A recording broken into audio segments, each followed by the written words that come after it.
Magandang araw sa inyo mga banateros at eto na nga pag-usapan na po natin ng mga bagong issue, mga breaking news ngayong araw na ito at itong nakaraang araw, ito nga ho ay si VP Sara Duterte ay sumagot na ho dito kay Abante. Kasi kung matatandaan ninyo, simula po nito nung nagpunta po si Pangulo, pwede rin, mas gusto ko ng Pangulo. Vice President Sara Duterte sa Maynila at kung saan pinakita niya yung picture ng ni Abante na nakaganon, nakadila. Di ba? Kitang-kita naman po natin yon, di ba? At alam mo sa sobrang tindi kasi may balita ako diyan sa Maynila. Ito, bali-balita ko lang naman po galing po dun sa isang kaibigan nating matikas diyan sa Maynila. Sabi ba naman niya, yung si Abante daw, ito si Congressman Abante, natatakot na daw ito. Natatakot na daw ito na lumabas dyan sa lungga niya. Hindi na daw ito, kasi nga po, nagagalit sa kanya yung mga tao.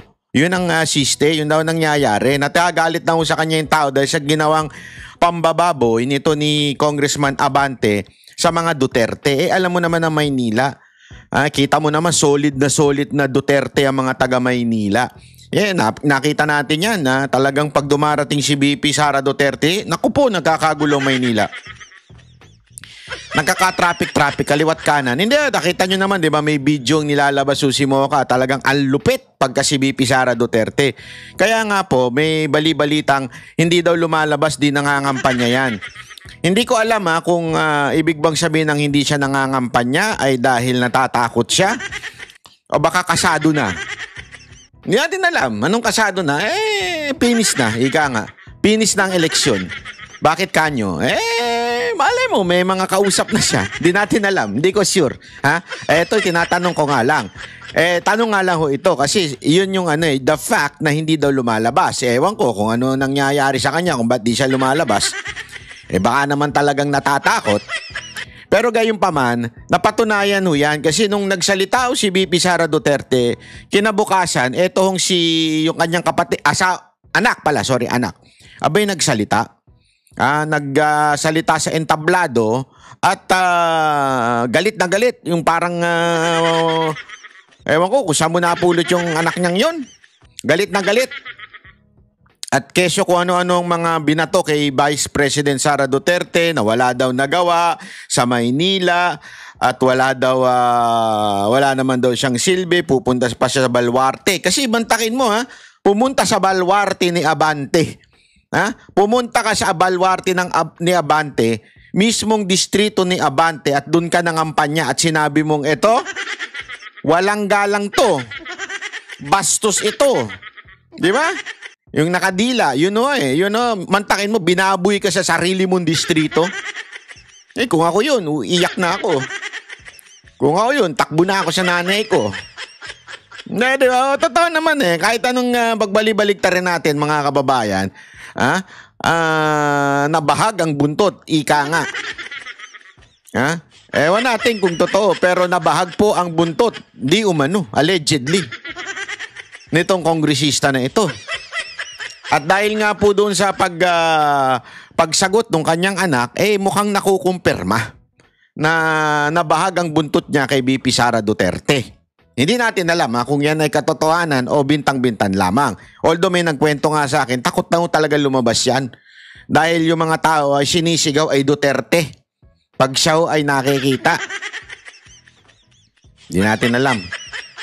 Pero gayon pa man, dun sa banato ng anak niya, abay sinagot na po siya ni VP Sara Duterte at ang sagot ni VP Sara Duterte ay malupit. Etong sagot ni VP Sara Duterte talaga nga namang simple lang pero ika nga, nakakayanig. Bakit to? Eto, panoorin po natin at medyo inedit natin yung audio, nilinawan natin yung audio kasi meron ng mga magagandang software app ngayon na naaayos ang audio. Ibig sabihin, nawawala ho yung background noise. Ito ho, panoorin po natin, maganda ho ito. Na nagsasabing papalitan umano si House Speaker Martin Romualdez, may informasyon ka na po ba rito? And your reaction po? Wala akong information. Wala akong information sa document na pagpapalit kay Speaker Romualdez. I don't think that is relevant right now dahil the damage has been done. Ayan. Alam mo, maganda yan eh. Yung prinsipyo na the damage has been done. Sinabi rin yan ni Senator Bongo doon sa hearing. Maganda tong ginagawa mo, Amy, pero wala na tayong magawa. Nandun na si Pangulong Duterte.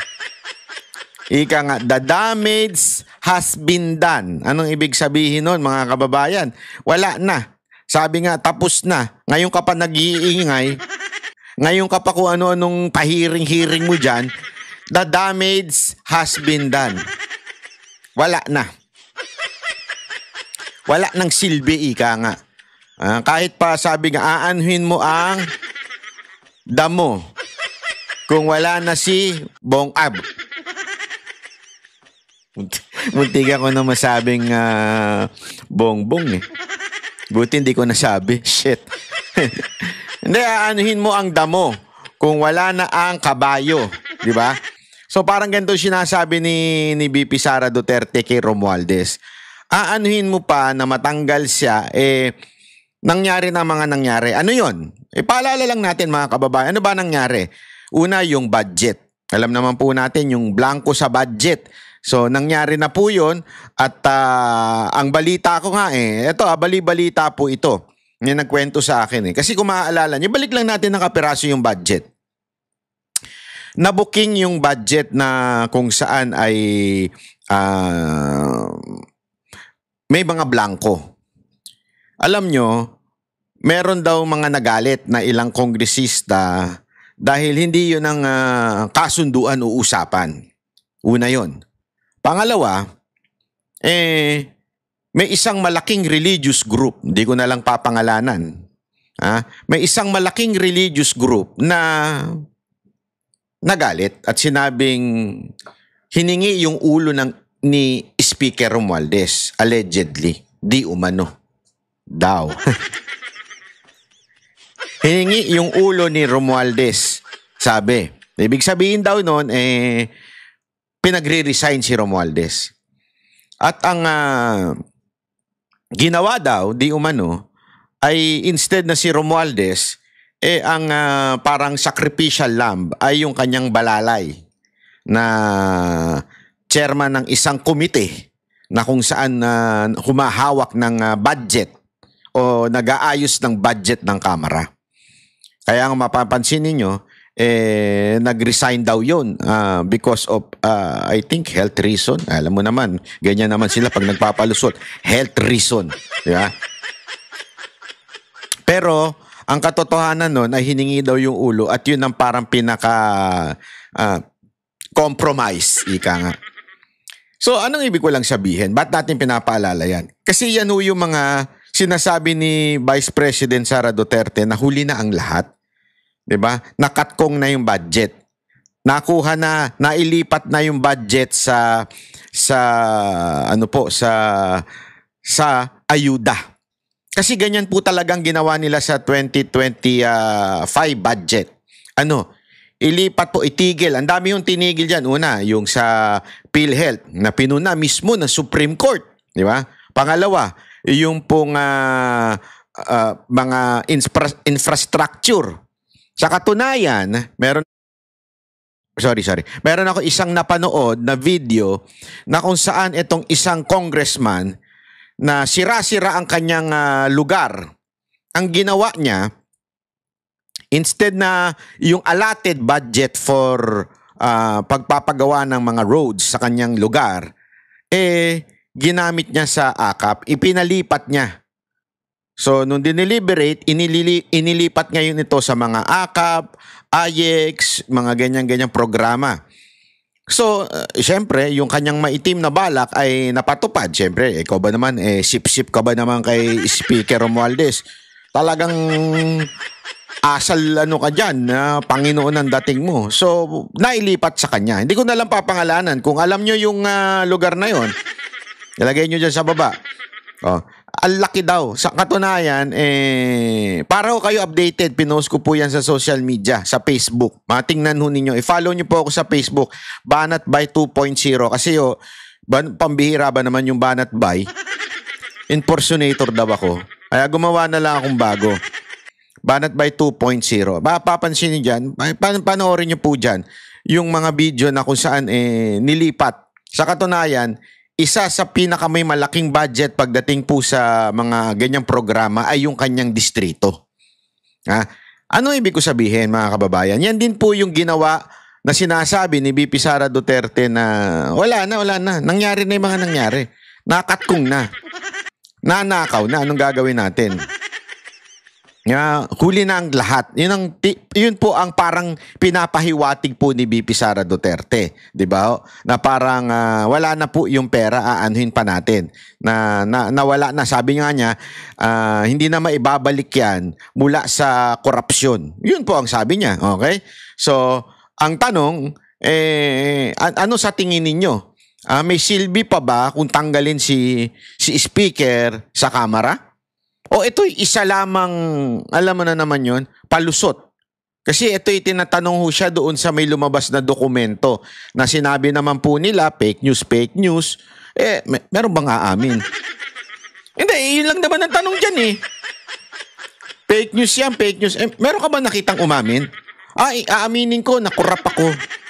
Aaminin ko na sisipain na ako. Aaminin ko na wala nang confidence sa akin ng Pangulo. Aaminin ko. Wala. Si Marcos pa aamin? Naku po, pambihirang buhay oo. Lahat o ata nun puro kasinungalingan lumalabas sa bunganga nun. Pag hindi sa kanya, doon sa kanyang tagapag-atake na si Yusik Claire, di ba? Tuloy natin to. Laki na ng magkakamali at korupsyon na ginawa nila sa budget natin. So, palitan man natin si House Speaker Romualdez, hindi na natin magabalik yung pera na wala dahil sa korupsyon. Brian, last question. This is my preliminary investigation ng NBI yun sa paso mo. Paso na ikinay ng NBI-DB. Sabi niya, ay may tae. Joke lang. Hindi, kayo naman ba? Tabiro lang. Ito, tinatanong naman kung a-attend daw ba siya doon sa pagdinig sa NBI. Actually, hindi naman po hearing yun eh. Parang sinamon lang, pinatawag lang. Investigasyon. Alam mo mga kababayan, nakakatawa lang. Nakakatawa lang. Nung napakinggan ko, ano ba, hindi po ito galing sa korte. Linawin mo natin, hindi po ito court. NBI is not a court, okay? Hindi po ito matatawag na court order, wala hong ganon. Ito po ay pagtawag lamang upang magbigay ng iyong salaysay. Sinumpa ang salaysay. At syempre kailangan ka mag-appear doon at mag-appear. Hindi appear. Ano yun? Taking. Hindi, para isusumpa mo na, parang sasabihin mo na ako gumawa niyan, ganito. Parang hiningi yung side mo, ika nga. Parang ganon. Natawa lang ako. Bakit? Kasi, hindi ginawa sa kanya yan sa Kamara. Kasi dapat ang proseso dun sa impeachment. Ito mga kababayan, linawin ho natin, kahit kanino nyo itanong na abogado o eksperto sa konstitusyon, ang tawag po sa ginawa ng Kamara ay impeachment. Therefore, VP Sara Duterte is already impeached in the House of Representatives. Yeah? Pero meron pa rin tinatawag na impeachment trial naman sa Senate. Iba naman po yun, okay?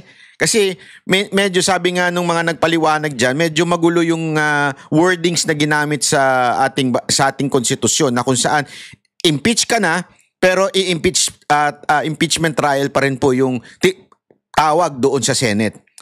Pero ganito, ang proseso dapat kasi dyan, pag may naghain o nagreklamo, na ito si VP Sara Duterte ganito. Kasi meron meron parang bang pumunta doon, hinain yung impeachment complaint. Dapat ang gagawin ng Kamara ay hihingi ng iyong panig. Hindi pa pwedeng magdidesisyon na lamang agad-agad. Hihingi ng iyong panig. So papatawag ka, ano ang masasabi mo dito sa impeachment na hinain sa'yo? Ganito. Tapos tatawagin ka ngayon ng komite na in charge dyan. Committee of Justice. Ang nakakapagtaka dito, nagawa ng NBI na ipatawag si VP Sara Duterte upang magpaliwanag.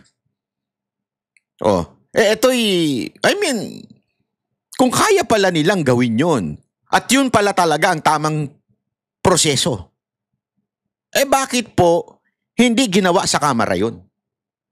Naiintindihan natin. Kasi alam nyo, sa lahat ng batas, ulit-ulitin po natin to, ang konstitusyon po ang pinaka-supreme sa lahat ng batas. Dapat na ayon po sa konstitusyon. Halimbawa, yung batas na pinapatupad ngayon sa Kamara, ibig sabihin yung alituntunin dyan, yung impeachment, kailangan meron pong pagsasang-ayon sa batas ng konstitusyon. So anong ibig sabihin ko? Ang sabi po ng ating konstitusyon, ang lahat po ay merong due process. Ibig sabihin, pag ikaw ay pinagbintangan, pag ikaw ay inakusahan, ikaw ay dapat dumaan sa due process. Walang ginawang due process kay VP Sara Duterte doon sa impeachment na ginawa ng Kamara. Ni hindi man lang siya pinatawag at pinagpaliwanag o depensa ng kanyang sarili doon sa impeachment complaint. Basta na lang puwersahang di umano binayaran ang mga kongresista upang pumirma sa impeachment complaint na yun. Yun ang problema ngayon. Ngayon nga, kinakarma ho ang mga animal at mga demonyo. Bakit? Yung mga kongresista ho na pumirma, sila po ngayon ay nanganganib sa eleksyon. Bakit to? Talagang kung hindi sila binubu, kung hindi man sumisigaw ng Duterte ang mga tao, ay wala akong napunta sa kanilang mga pagtitipon. Diba ho? Bakit? Kasi nga po, ang tao ay talagang antiwala pa rin sa mga Duterte more than anything else. The Duterte are not perfect. Baka sabihin nyo sinasabi kong perfecto ang mga Duterte. No. There is no such thing as perfect human being. But, yung mga ginawa ni Pangulong Duterte, ginawa ni VP Sara Duterte, ay sobrang layo naman sa mga ginawa ng ibang politiko. So, therefore, talaga nga naman mga Pilipino ay nabilib sa mga Duterte.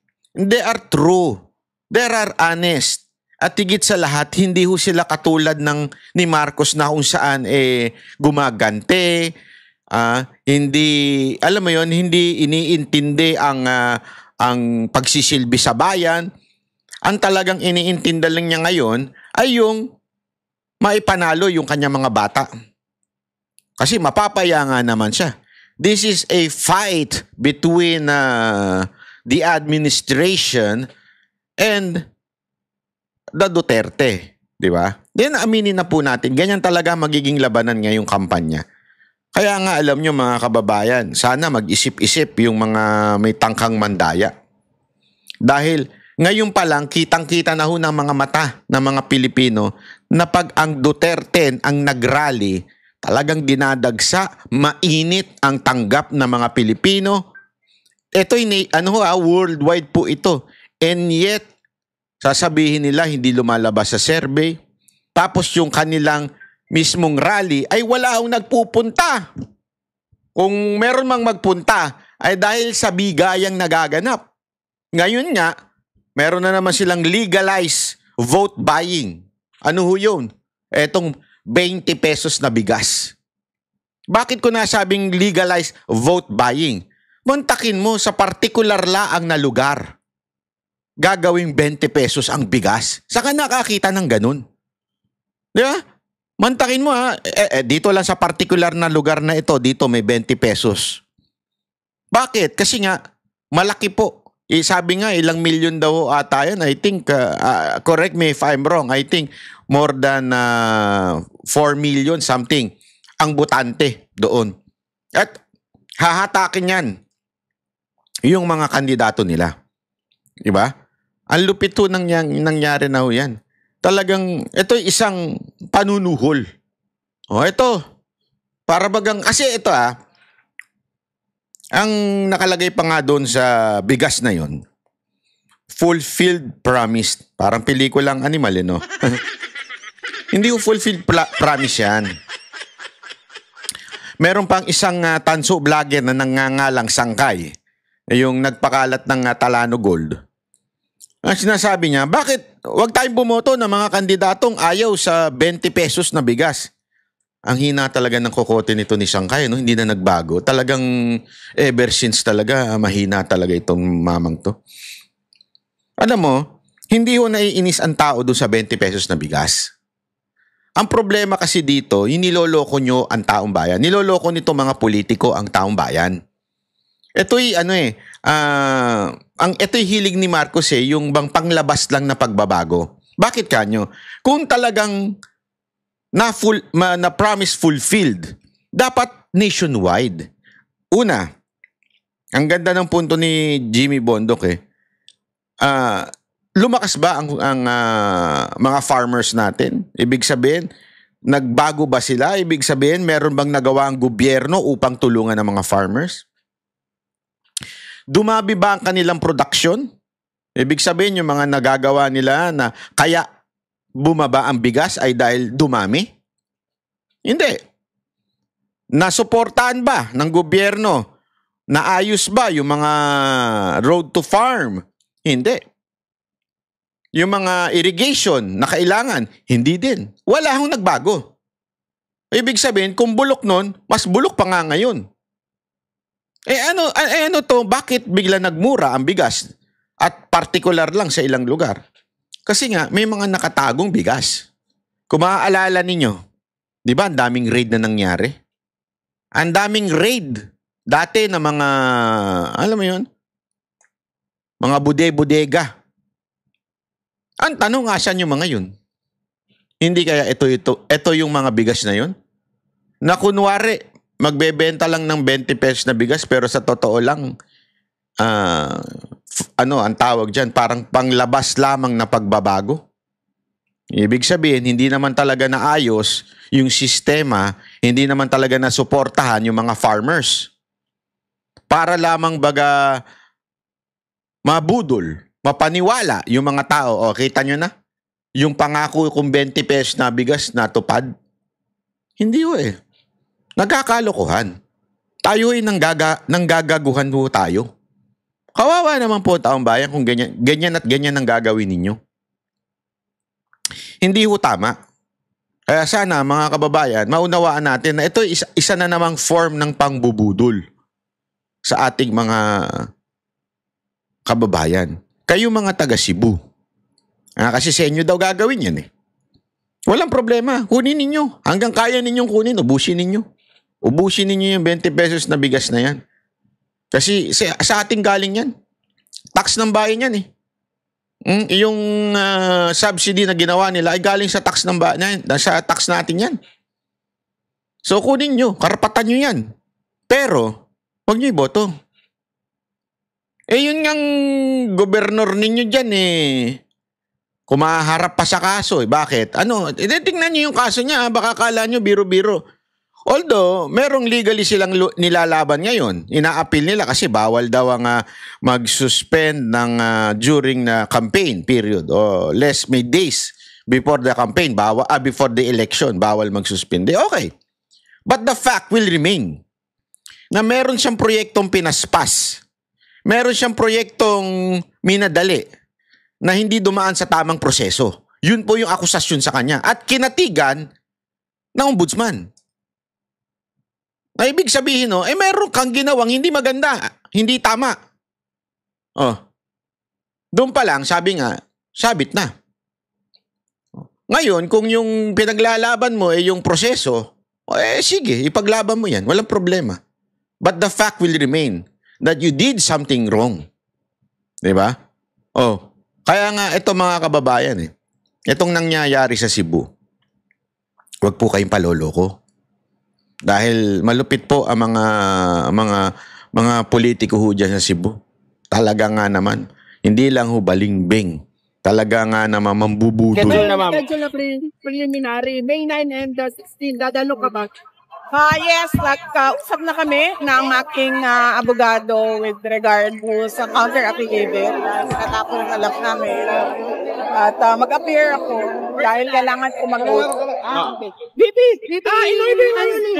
SM Sagot niyo po sa amin ni anak ni attorney Abante na you don't have the right daw to suit or basbasit at sirain ang kanyang ama dahil wala naman daw po kayong natulong sa kanyang distrito. Opo. Yan. Hindi po Sasagutin niya na si Abante. ako ang nauna. Una pong sinira ni Abante ang pangalan ko. Yan po ang problema. Yan yung paulit-ulit natin sinasabi ho sa mga kababayan natin, di ba? Sabi ko nga ito talagang mga kalaban na itong mga sila yung unang aatake. Itong Kamara, itong Congress. Ewan ko kung ano talaga nasa utak nitong mga to eh. Sila yung unang aatake. Di ba? Aatakein nila. Pati yung mga vloggers aatakein nila. Pag nag-retaliate, kung ano-ano na itatawag nila, kung ano-ano sasabihin nila. Di ba? O ito, sino ba ang unang umatake kay VP Sara Duterte na personal? Di ba? Sila naman po eh. Sila ang nambaboy kay VP Sara Duterte kahit alanganin po yung mga akusasyon, mga ebidensya. At higit sa lahat, hindi ho binigyan ng pagkakataon upang ipagtanggol ang sarili doon sa impeachment. And yet, they did all of these things. Binaboy nila si VP Sara Duterte. Tapos ngayon, nag-retaliate lang yung ale. Nagagalit kayo. Parang mainstream media yan eh. Pasensya na, mainstream media. Talagang papalag ako sa inyo.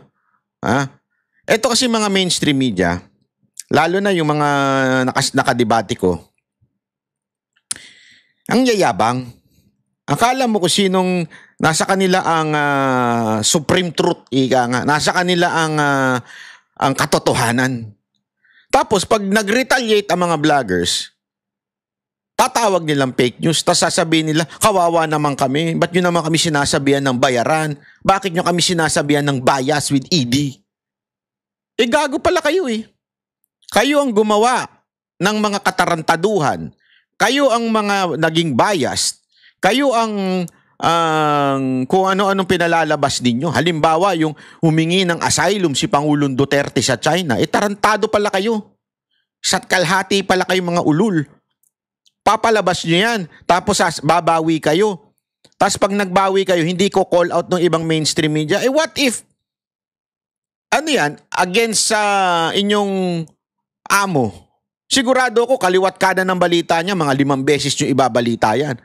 Pero ito, dahil kakampi ninyo, kakakosa ninyo, hindi ninyo, isa lang ang nag-carry nun, na umamin sila, na mali pala, binigay yung panig ng China. Diba? Hindi na sinuportahan ng ibang mga network.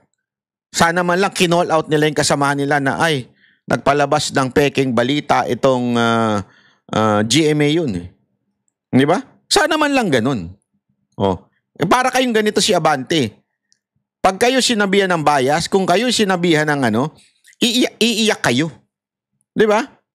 Kasalanan ba namin na mas malakas ang boses namin dahil mas marami ang nagagalit sa inyo? Yan po kasi yung problema ng mainstream at saka vlogger eh.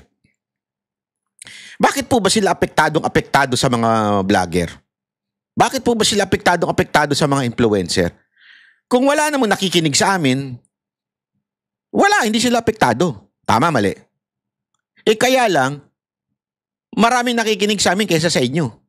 Hindi ko sinasabing magaling po ako Hindi yun. Alam mo kung bakit? Kasi nasa katotohanan po kami. At ang mga tao, hindi mo magagago. Kung akala ninyo magagago ninyo mga tao, hindi. Sila po mismo, wala naman kaming kapangyarihan upang magdikta na ito ang paniwalaan ninyo, ito ang paniwalaan ninyo. Wala kaming kapangyarihan gawin yun. Bakit dun sila naniniwala? Kasi nga we just stand on the truth. The truth will always prevail. Hindi magbabago yan. Ang katotohanan talaga mananatili yan. Ang mga tao, hindi bulag. Kung akala ninyo bulag ang tao, dahil sa paglalabas nyo ng angling na mga balita, ina-angle-angle nila yung balita, o di kaya paglabas yun ng bias news. Kasalanan ninyo kung bakit walang nanunood na sa inyo. Kami ang boses ng masa, hindi natatakot. Katotohanan lang, di kami nalulunod. Walang bahid ng sismis, lahat ay totoo. Kahit sino ka pa, pag mali ka babanatan ka. Walang pinipili kulay, wala kaming kinikilingan. Basta para sa bayan, kami lalaban. Pagdama palakpakan, pag mali banatan. Di matitinag, di matatakot, para sa bayan tuloy ang sigaw. Sa harap ng kamera, walang halong takot. Mga baluktot, lahat kayo'y tutumba. Ang hustisya at